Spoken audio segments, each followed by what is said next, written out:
অপমান করছিল, অপরদিকে এই পল্টন ময়দানে এই আওয়ামী আইনেরও জামাত ইসলামী নেতা কর্মীদের উপরে ঝাঁপিয়ে পড়ে তারা হত্যা করছিল। সেই ঘটনায় প্রমাণ করে তারা সেদিন জামাত ইসলামীর সাথে বিশ্বাসঘাতকতা করেছিল। সেদিন যদি ওই নয়া পল্টন থেকে ওই বিএনপি নেতা কর্মীরা যদি জামাত ইসলামীর সহযোগিতা এগিয়ে আসতো, তাহলে ভিন্ন চিত্র হয়তো বাংলাদেশের রচনা হতো। আর বর্তমানে আমরা লক্ষ্য করছি আবারও সেই সময় জামাত ইসলামীর সাথে বিশ্বাসঘাতকতা করেছিল, আর বর্তমানে তারা বাংলাদেশের সকল মানুষের সাথে, জাতির সাথে বিশ্বাসঘাতকতা করছে। আমরা লক্ষ্য করছি যে তারা আজকে সংস্কারে বাধা দিচ্ছে, পিয়ার পদ্ধতির বাধা দিচ্ছে, জুলাই সনদ বাধা দিচ্ছে। যারা জুলাই সনদের বাধায় দাঁড়িয়েছে, যারা সংস্কারের বাধায় দাঁড়িয়েছে, যারা গণহত্যার বিপক্ষে দাঁড়িয়েছে, তারা জাতির শত্রু, দেশের শত্রু। দুই জসিম শহীদ হয়েছে।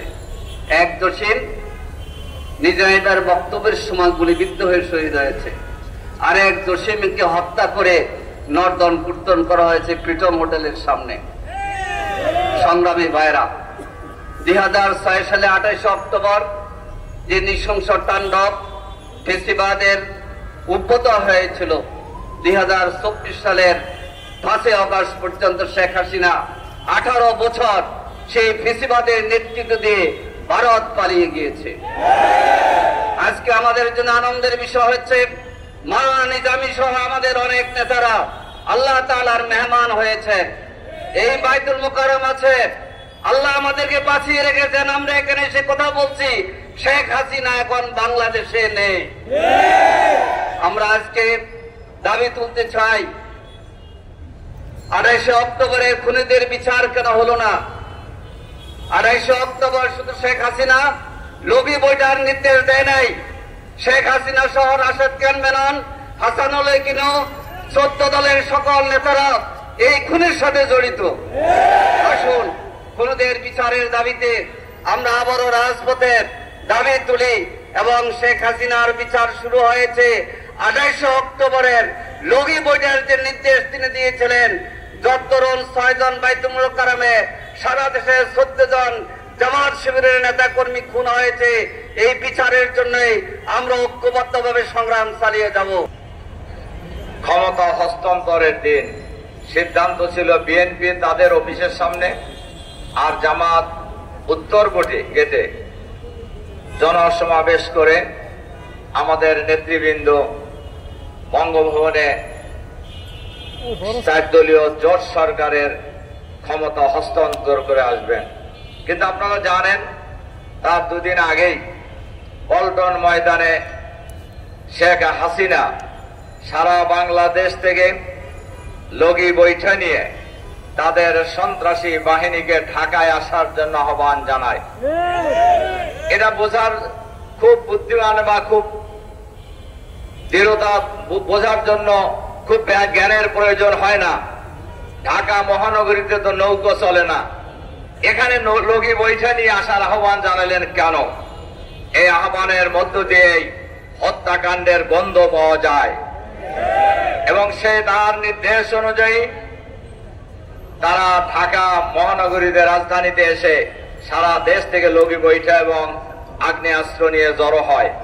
আর আমাদের নির্ধারিত প্রোগ্রাম ছিল বিকাল 3টার সময়, আর সকালবেলায় আমাদের নেতা কর্মীরা স্টেজ তৈরি করার কাজ করছেন। স্টেজটা ঠিক এই অল্প একটু ডান দিকেই রাস্তার ওই পারে আমাদের স্টেজ ছিল।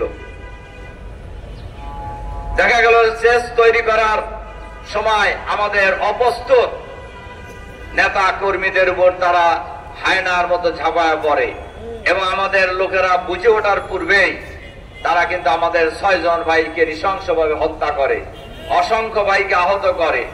কিন্তু তারা কিন্তু এই পল্টন মোড় কোন সময় পার হতে পারে নাই। এবং আপনারা দেখেছেন অনেক দলই সাউন্ড গ্যানেটের আওয়াজ শুনে মঞ্চ ছেড়ে পালায় চলে গেছে। কিন্তু আমাদের নেতারা, আমরা ওই দিন এসেছি পল্টনে 3টায় ঠিক মিটিং শুরু হয়েছে।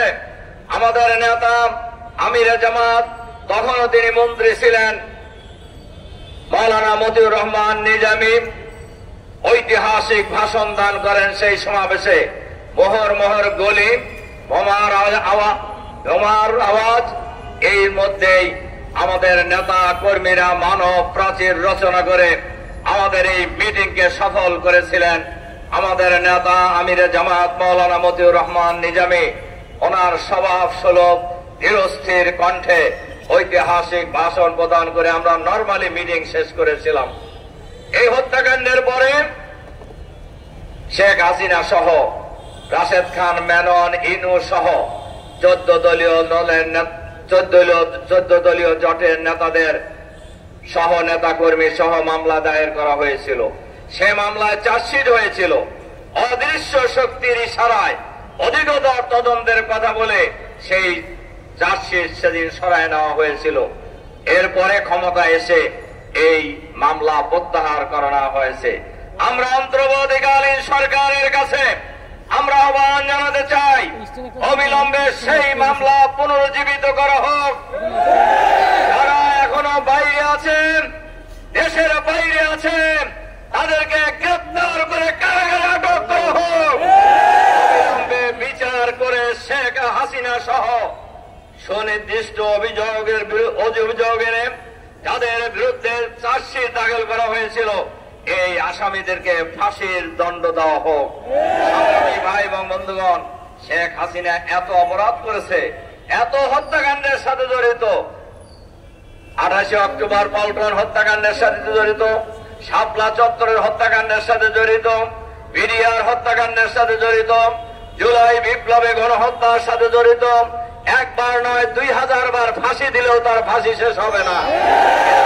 এই সমাবেশে আমরা পরিষ্কার আহ্বান জানাতে চাই, অবিলম্বে পল্টন হত্যাকাণ্ডের খুনিদের গ্রেপ্তার করে বিচারের আওতায় নিয়ে আসুন। তাদের বিচার কার্য শেষ করুন। খুনি হাসিনা সহ সবাইকে ফাঁসিতে ঝুলিয়ে হত্যাকাণ্ড ফাঁসিতে ঝুলিয়ে এই বিচারের রায় কার্যকর করার আহ্বান জানিয়ে দেশবাসীকে আগামী দিনে সকল হত্যাকাণ্ডের বিরুদ্ধে, সকল অন্যায়ের বিরুদ্ধে, সকল অসত্যের বিরুদ্ধে, সকল চাঁদাবাদের বিরুদ্ধে, সকল দুর্নীতির বিরুদ্ধে ঐক্যবদ্ধ প্রতিরোধ গড়ে তোলার আহ্বান জানিয়ে আমার বক্তব্য এখানে শেষ করছি।